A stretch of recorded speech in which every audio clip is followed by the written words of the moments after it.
Hello friends, welcome to my channel all classes. मैंने पिछले class में आपको महाजनपद के बारे में बताया था। अगर आपने उस वीडियो को नहीं देखा है तो जाकर जरूर देखें, मैं डिस्क्रिप्शन में इसका लिंक दे दूंगा। मैंने महाजनपद में 16 महाजनपद के बारे में बताया था। तो उसमें सबसे बड़ा जो महाजनपद था वो था मगध महाजनपद।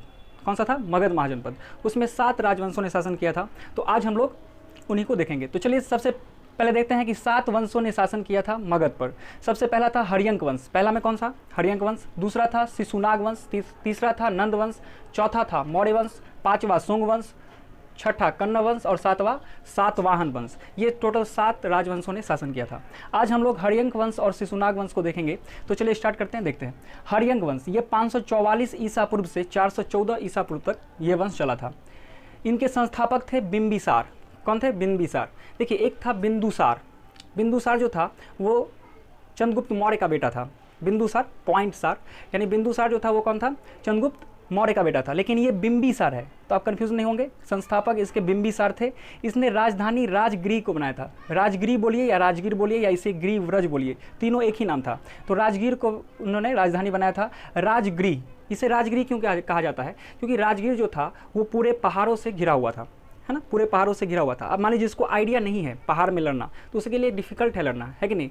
तो इसीलिए ये जो हर्यंक वंश के संस्थापक थे बिंबिसार, इसने राजधानी इसलिए बनाया ताकि कोई भी दूसरा राजा आकर अटैक ना करे। प्रोटेक्शन के लिए उसने राजगीर को बनाया था, क्योंकि चारों तरफ पहाड़ होते थे, इसलिए वहाँ पे राजा रहते थे, इसलिए कहा गया इसे राजगृह। क्या कहा गया? राजगृह। तो राजधानी राजगीर को बनाया, या इसे आप राजगृह कहिए या इसे ग्रीव्रज कहिए, तीनों बात सेम ही है। इसके बाद इसी के समय में, जब ये संस्थापक थे, इनके समय में अवंती का राजा, जो मध्य प्रदेश आप देख रहे हैं, वो पहले अवंती कहलाता था। तो अवंती का राजा का नाम था चंद्रप्रदोत। कौन था? चंद्रप्रदोत। तो चंद्रप्रदोत को एक ऐसी बीमारी हो गई थी जो ठीक नहीं हो रहा था, मतलब अब जाने की तैयारी में थे। लेकिन बिंबिसार ने अपने वैद्य जीवक को भेजा। किसको भेजा? वैद्य को भेजा। जीवक इनके दरबार में रहता था। जीवक इन्होंने अपने दरबार से कहाँ भेजा? चंद्रप्रदोत के यहाँ भेजा। अवंती के राजा चंद्रप्रदोत के यहाँ भेजा। और चंद्रप्रदोत को जीवक ने क्या कर दिया? ठीक कर दिया। तो जब ठीक कर दिया तो फिर मगध में ही इसे अवंती को मिला लिया गया, बिना लड़े क्या कर दिया गया? अवंती को मिला लिया गया। ठीक है। इसके बाद नेक्स्ट है कि बिंबिसार ने विवाह के माध्यम से साम्राज्य का विस्तार किया। यानी ये युद्ध पे ज़्यादा विश्वास ना रख करके विवाह पे ज़्यादा विश्वास रखता था। कहने का मतलब ये है कि ये विवाह के माध्यम से क्या करता था? अपने क्षेत्र को बढ़ाता था, अपने साम्राज्य को क्या करता था? बढ़ाता था। और वैसी लड़की को खोजता था जिसके पास भाई ना हो, कोई भाई ना हो। तो कोई भाई नहीं है तो जो शादी करता था उसे दहेज में मिल जाता था। तो बिंबिसार अपने विवाह के माध्यम से साम्राज्य का क्या करता था? विस्तार करता था। और ऐसी लड़की खोजता था जिसके पास कोई भाई ना हो। ठीक है। इसके बाद इसने वैशाली पर आक्रमण किया, किंतु असफल रहा। वैशाली पर आक्रमण किया था लेकिन वो असफल रहा था। जैसे कि बिहार जो है कुछ इस तरीके का क्षेत्र मान लीजिए है। यहाँ से गंगा नदी बीच से बहती है ना, गंगा नदी बीच से बहती है। पटना यहाँ पे है और मान लीजिए गया यहाँ है। इसी के बीच में मगध था, है ना, इसी के बीच में मगध था। और वैशाली क्या था? ऊपर था। वैशाली क्या था? ऊपर था। तो ये इस पे अटैक करा, मतलब अटैक किया, जीतने के लिए गया, आक्रमण किया, लेकिन वो असफल रहा, वो जीत नहीं पाया। ठीक है। इसके बाद इसकी हत्या इसी के बेटे अजातशत्रु ने कर दी थी, क्योंकि देखा कि मेरे पिताजी शादी ही कर रहे हैं, हमारे बारे में सोच ही नहीं रहे हैं, तो इसने अपने पिता की हत्या कर दी। क्या नाम था उसका? अजातशत्रु। ठीक है। और अजातशत्रु अपने पिता को मारकर गद्दी पर बैठ गया। उसके बाद अजातशत्रु का अर्थ होता है शत्रुओं का नाश करने वाला। अगला शासक जो बना वो अजातशत्रु था, यानी बिंबिसार का बेटा था अजातशत्रु। इसका अर्थ होता है शत्रुओं का नाश करने वाला। इसे कुनीक भी कहा जाता है। इसे पितृहंता भी कहते हैं, यानी पितृहंता यानी पिता की हत्या करके ये गद्दी पर बैठा था, इसलिए पितृहंता वंश भी से कहा जाता है ना, पितृहंता वंश भी से कहा जाता है, या पितृहंता भी अजातशत्रु को कहा जाता है। ठीक है, क्योंकि इसने पिता की हत्या की थी। इसके बाद इसने राजगीर को, इसने राजधानी तो राजगीर ही था, इसके समय में राजगीर ही ना था, बिंबिसार ने राजगीर बनाया था। तो इसने राजगीर में किलाबंदी और करवा दिया, यानी प्रोटेक्शन, सुरक्षा के लिए, सुरक्षा को ध्यान में रखते हुए उसने क्या कर दिया कि राजगीर में और किलाबंदी करवा दी ताकि और प्रोटेक्शन बढ़ जाए। इसके बाद इन्हीं के समय में पहली बौद्ध संगीति हुई थी। मैंने आपको बौद्ध धर्म में पढ़ाया था कि 4 बौद्ध संगीतियाँ हुई थी। तो पहली बौद्ध संगीति जो हुई थी अजातशत्रु के समय में हुआ था। पहला अजातशत्रु, दूसरा कालाशोक, तीसरा अशोक और चौथा द्वितीय अशोक, जैसे कनिष्क कहते थे। तो मैंने बौद्ध धर्म में आपको पढ़ाया था। तो पहली बौद्ध संगीति अजातशत्रु के समय में हुआ था। कहाँ हुआ था? तो राजगृह में हुआ था। कहाँ हुआ था? राजगृह में। इसके बाद अजातशत्रु के दरबार में गुप्तचर रहते थे जिनका नाम था वर्षकार, क्योंकि इनके पिता का सपना था कि हम क्या जीते? वैशाली, क्योंकि वैशाली पर आक्रमण भी किए थे वो, लेकिन वो असफल रहे थे। तो अजातशत्रु ने अपने गुप्तचर को, जो जासूस था, उसे वर्षकार को कहाँ भेजा? वैशाली भेजा। कहाँ भेजा? वैशाली, जासूस बनाकर। मतलब वो एक मुनि के रूप में रहता था, ऋषि मुनि के रूप में, और पूरा देख रेख करता था कहाँ से सेना आती है, कहाँ से वैशाली में कब सेना किस रास्ते से आती है, किस रास्ते से मेरा सेना आएगा, मतलब मेरी सेना आएगी तो सही रहेगा। ये सब पूरा क्या करता था? देख रेख करता था। और उसके बाद वर्षकार के सहयोग से वैशाली को जीता था। ये वर्षकार के सहयोग से क्या कर दिया था? अजातशत्रु वैशाली को जीत लिया था। उसके बाद जब ये वैशाली को जीता था, उसमें 2 हथियार का उसने प्रयोग किया था। पहला किया था रथ मूसल, क्या नाम था उसका? रथ मूसल, और दूसरा था महाशिला कंटक। ये 2 हथियार हुआ करते थे, ये पत्थर के होते थे। रथ मूसल धनुष टाइप का होता था बड़ा सा, और महाशिला कंटक बड़ा बड़ा पत्थर होता था, उसको क्या कहता था? ढलान से गिरा दिया जाता था। तो रथ मूसल और महाशिला कंटक का यूज़ किया था। फिर इसकी जो हत्या, यानी अजातशत्रु की हत्या इसी के बेटे उदयन ने कर दी थी। मतलब देखिए, पहले बिंबिसार की हत्या किसने किया? अजातशत्रु।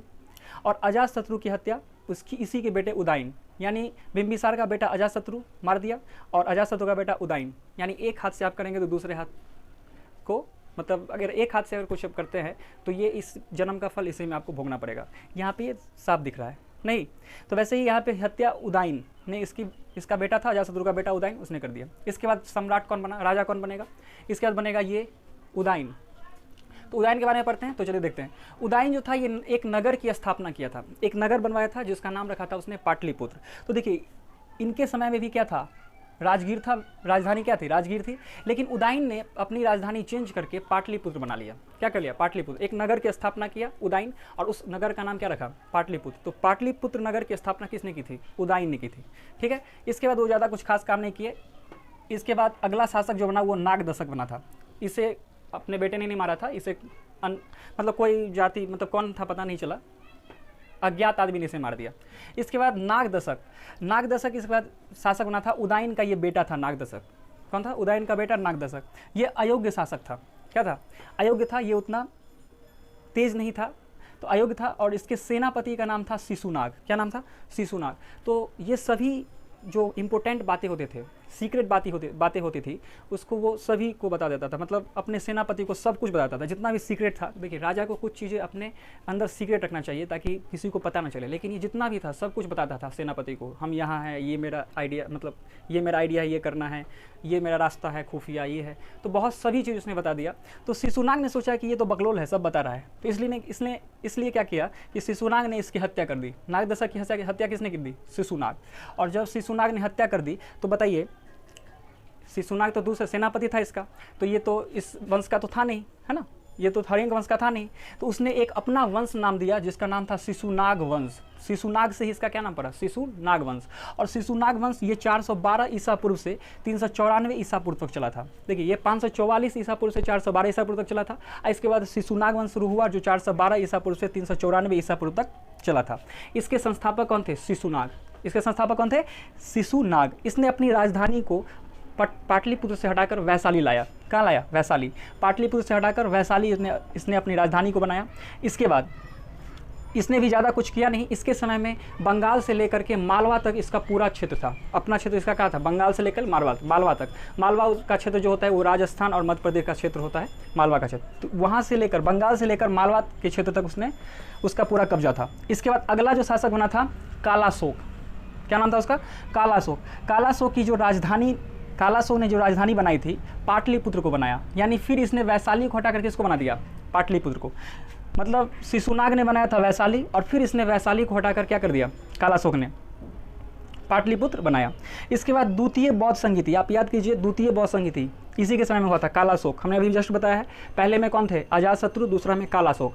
कालाशोक द्वितीय बौद्ध संगीति वैशाली में करवाए थे, है ना? द्वितीय बौद्ध संगीति वैशाली में हुआ था। अंतिम शासक जो इस वंश का था नंदीवर्मन था। क्या था? नंदीवर्मन।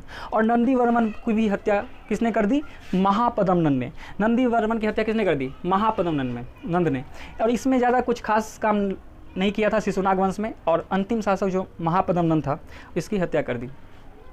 और ये वंश क्या हो गया? खत्म हो गया, शिशुनाग वंश। और इसके बाद अब कौन सा वंश आगे आएगा? महापद्मनंद जो हत्या की है, इसने चलाया नंदवंश। कौन सा? नंदवंश। तो ये हम नंदवंश अगले क्लास में पढ़ेंगे। आज के लिए बस इतना ही रखते हैं। तब के लिए good night, take care, bye.